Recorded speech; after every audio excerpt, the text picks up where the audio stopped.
Hey folks, how's it going? Jovan Hutton Pulitzer here. I just want to touch base with you because I know a lot of people have questions about what's this process called adjudication, and you keep on hearing about adjudicated ballots. And so I want to explain that process. And hey, when you're checking in, let me know where you are. Hey Bob, hey Thomas, hey Stacy.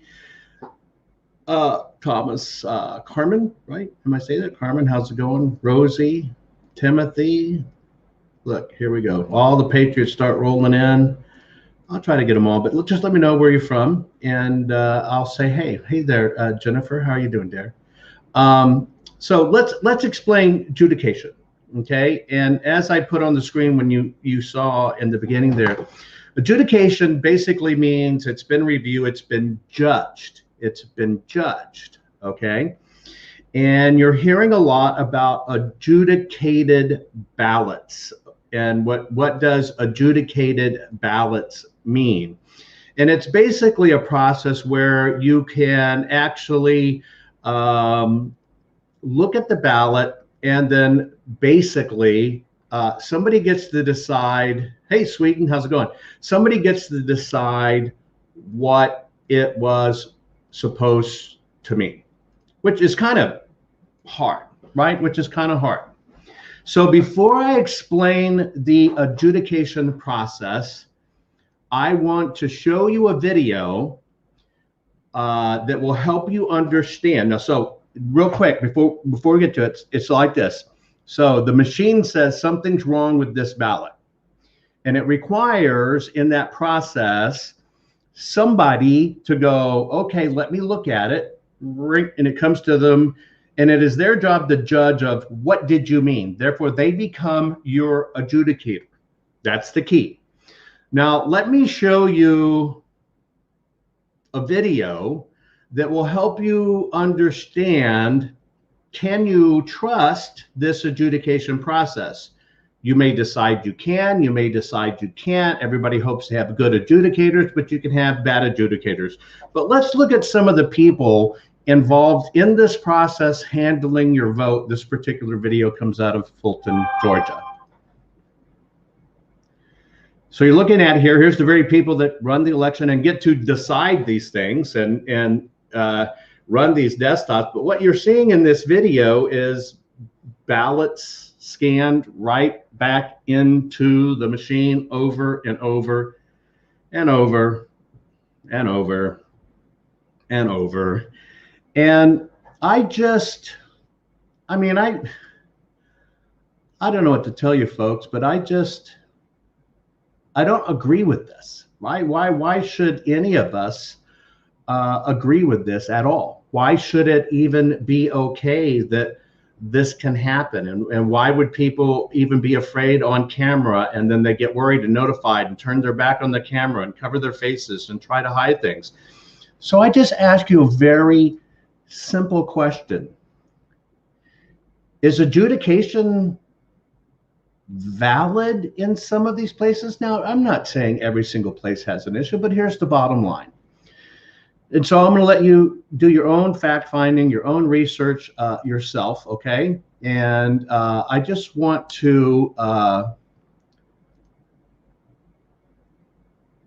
and Gabriel Smoke and Mirror Sterling said rescanning is normal. It's possibly happen again.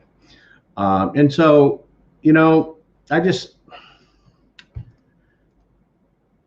okay, so here's adjudication. The mail sends you a ballot. You get the ballot to your house. You open it up and you do your hand signature. This is what could cause adjudication in the normal process. Your dog chewed on it, made it all wrinkly and whatever, and somehow it happened. The postman spilled his coffee on it. You spilled your coffee on it. Ballot came in, wrinkled, crinkled, tore. Somehow your ballot got torn in half. And so those are things that would naturally cause adjudication, meaning, okay, we've got to replace this ballot because it's a piece of crap and they partied last night and vomited on it and we can't run a vomited ballot through the machine. That's one form of adjudication. And it basically means they look at it, whoever that they is, and they decide, well, this is what I think you meant to vote for. That person has sole rule in a lot of these cases. This is what I think this person meant. So that person, that adjudicator, can change your ballot. They may get it right, they may get it wrong, but they do a new ballot. That's what the adjudication process is for, intended for. You have somebody that has total judgment powers over your vote. Now, this is a very important process, because if a ballot is torn up and the machine can't read it, your vote shouldn't be thrown away. That's simple. Your vote should count.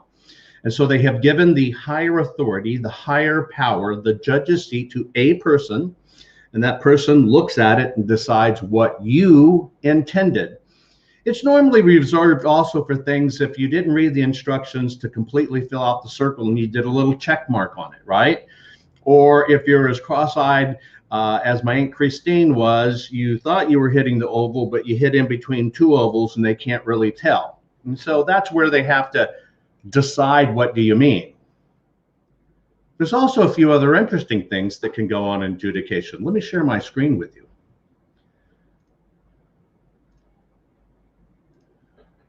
This is what I'm concerned with. I'm concerned with that in Georgia, that if you were to look at the Dominion ballots, right?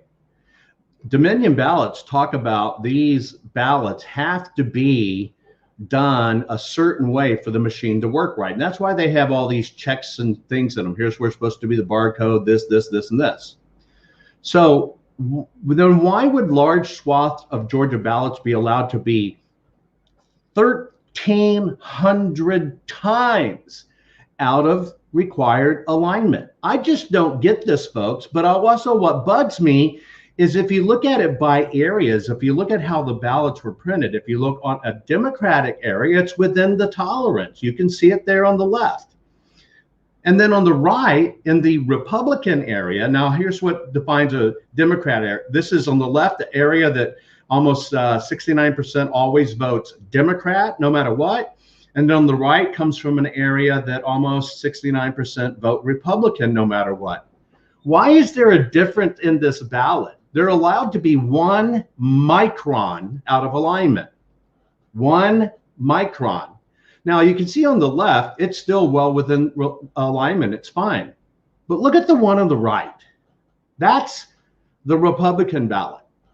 And it is 1,300 times. That's 1,300 times out of alignment. So you might go, so what in the hell does that mean? Well, it goes back to the analogy I use. We've all done it. You've gone to a soda machine, candy machine, or car wash.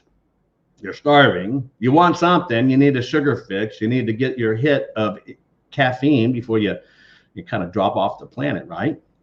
And you take your dollar bill to the machine, okay? Take a dollar bill to the machine. And you take that dollar bill out of your wallet. And unfortunately, you got the $1 bill that's folded lengthwise, means it's been to a ton of strip bars. It's been sweated on. It's faded. It's broken. It's horrible. And it kind of almost doesn't even look like a dollar bill anymore. First, you have to ask yourself, how'd you get that bill? But we'll set that aside. But okay, you got this nasty stripper bill, right? Been sweated all over, and it's barely a bill anymore. It's bleached. And you put it into that candy machine or that vending machine or that car wash, and it spits it back out at you.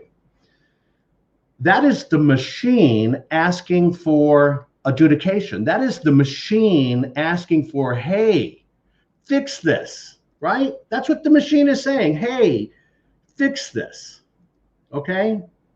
And when it's asking for fixing it in that machine, how do you fix it? Well, you fix it by, one, if like me, you try to put that damn dollar bill in a couple of times, you flip it, you work on the corners and you do it. And we probably go through this process a little bit, right? Even though the machine's saying, no, dumbass, give me a better one. We keep on doing it. We keep on feeding it to the machine. And then finally we get frustrated and we look in our wallet and hopefully in hell we have at least a better dollar bill, maybe a crisp dollar bill, and we feed it in. Boom, it works like a charm. It's the way it's supposed to be. That is electronic adjudication. The machine is telling you something's wrong with this piece of paper. Make a decision about what to do. That's adjudication. These voting machines work the same exact way. Now, when we go back to this piece of paper here, when that piece of paper hits the machine, basically the machine is saying, what the fuck do you want me to do with this? I can't read where the alignment is. That's like hunting a deer, right? And you got a scope and a gun and you're hunting for it, and you need that dot to be dead center or your rifle's not in. And if that is way over here or way up here, you're not going to hit that damn deer even if it's standing 20 yards in front of you, right? That's like trying to play darts at 5 feet but cross-eyed. It doesn't matter how close you are to the target, you still can't hit the damn bullseye. That is what's called out of alignment. This is horribly out of alignment.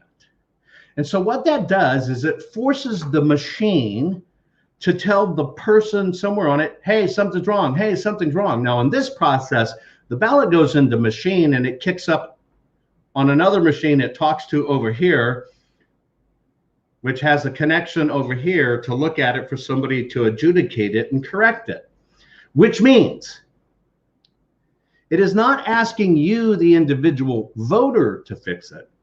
It is asking somebody who's there who is working the vote to fix it.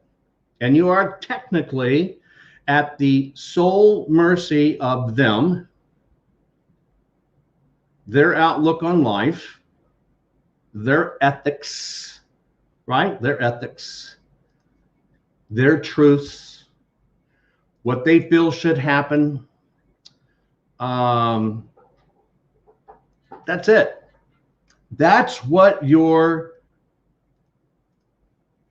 accepting. Kip Schultz says, one thing to tip a nasty stripper dollar bill and rises to a huge level when we are using Angolan produced counterfeit $1 bills during a $5 lap dance.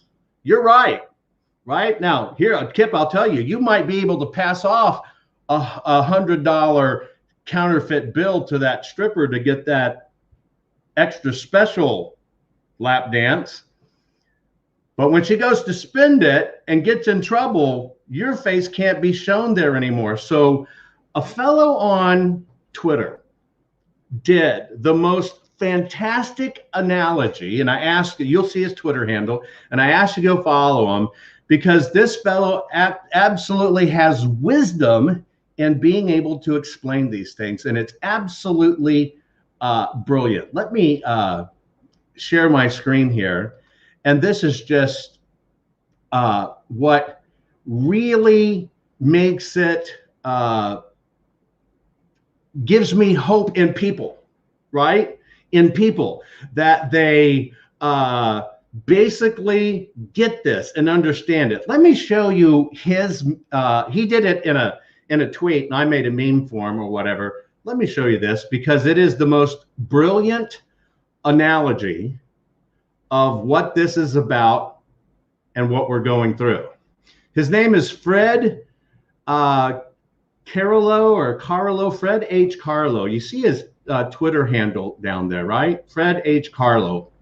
And he basically dropped a huge truth bomb. And here's how he put it. Know the difference between an election vote recount and an audit. If you recount $1 million worth of individual bills and half of those bills are counterfeit, it still adds up to $1 million. But if you audit those individual bills and check each bill forensically, you now only have the legit bills left. How freaking incredibly, beautifully honest and well put is that? That's the argument right there. He nailed it. He nailed it. It doesn't matter how much you recount. If you don't know how to tell the difference between a fraudulent one and a real one, it is all lost, right? It is all lost. That's it. And so, folks, it's great. It is a absolutely brilliant analogy. Reach out to that man and tell him what a great job. He contributed so much to this fight by just understanding how to explain what was going on. And that's what I try to do, right? I try to explain it. Yes, the audit is going on. There's so much stuff going on. Yes, I am safe. I'm obviously talking to you, Amy, but it's getting hairy out there. I don't know if you saw on my wall, right?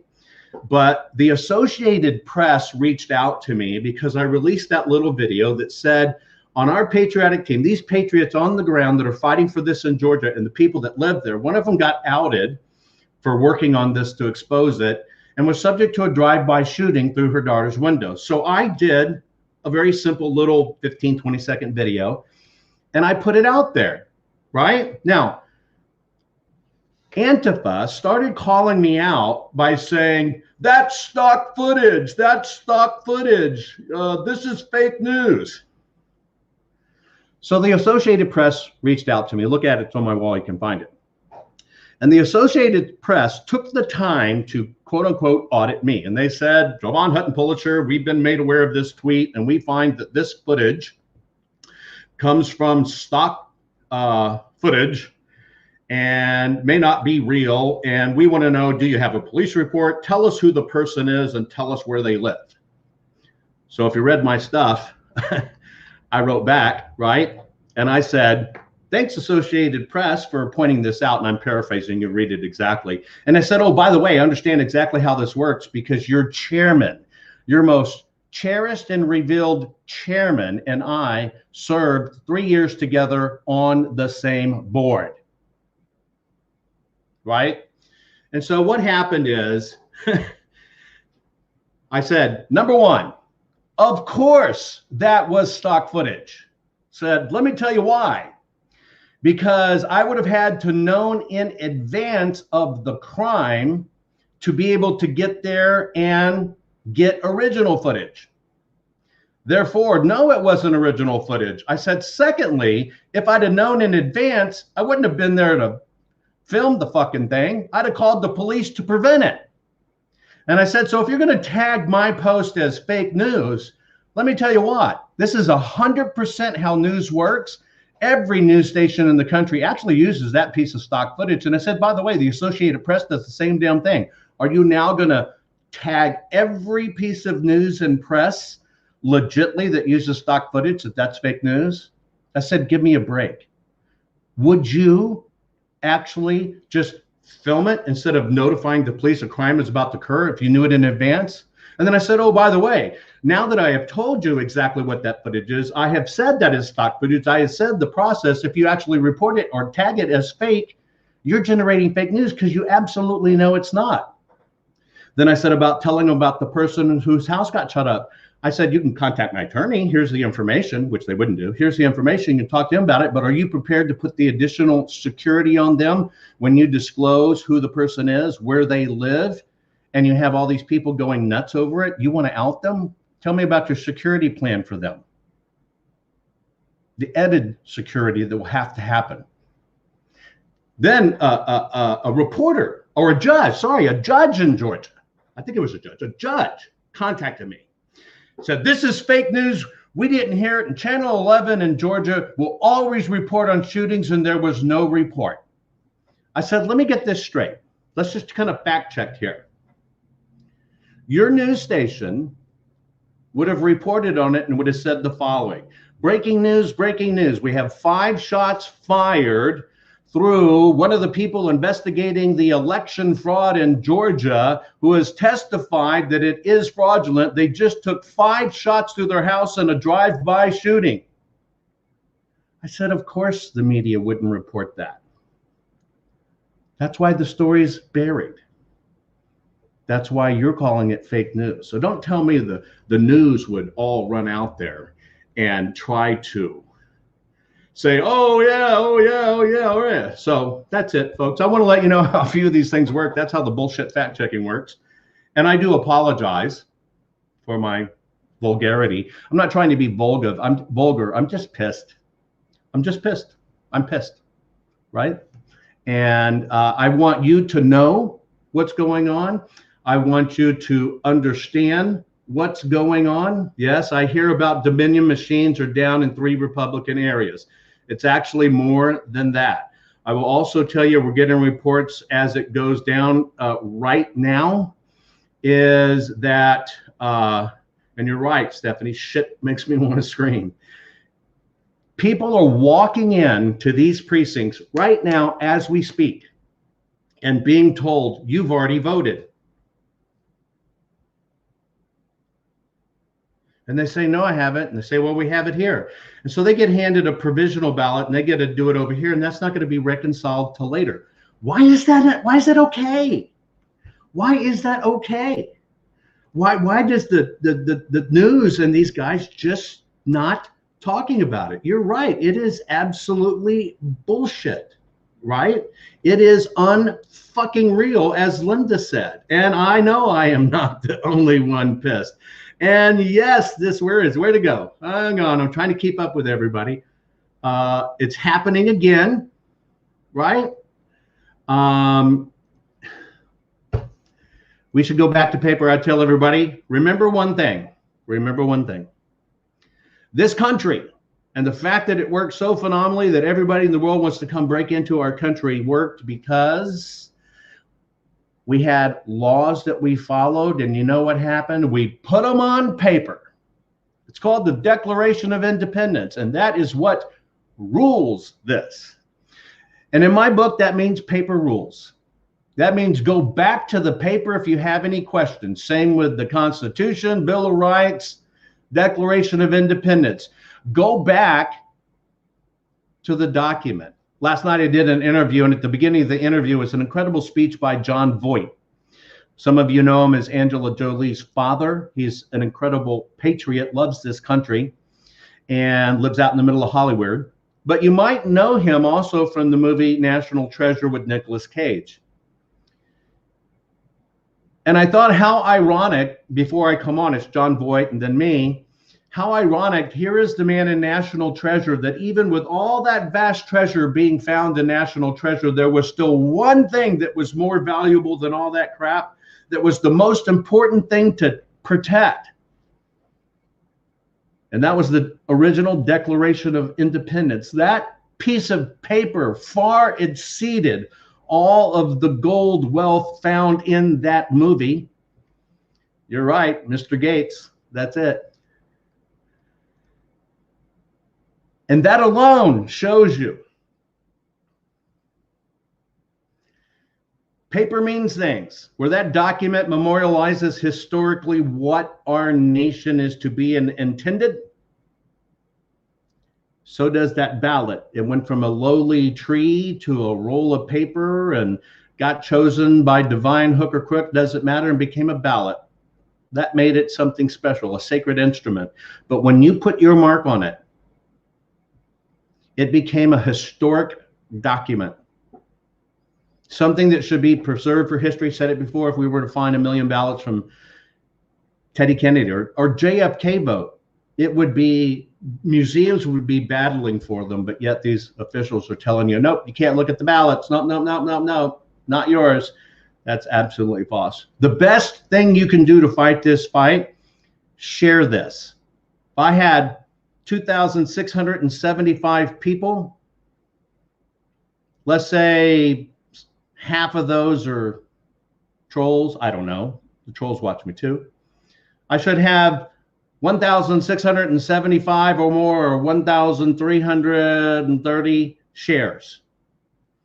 That is how we get this out. We have to train other people. You don't have to learn how to say it like me. Maybe you can say it like me. You can share the memes on the wall, but that's how we fight this fight. We fight it by evangelizing the issue. So our neighbors and our brothers and our sisters and our mothers and fathers and our children's and our neighbors and everybody else understand what all of these gobbledygook words are. I'll try to keep you updated. I'm waiting to understand if I'm going to testify at Congress and stuff. I do not understand why bricks in bags are on the street in Washington, D.C., and Washington, D.C. is allowing it, and they're saying it's for construction purposes, but there's no construction going on. That makes me both angry and sad. Hold on, folks. We were in for a wild ride. Take care. Love you all. Thanks for tuning in. Please share this. Please. Thanks. Bye-bye.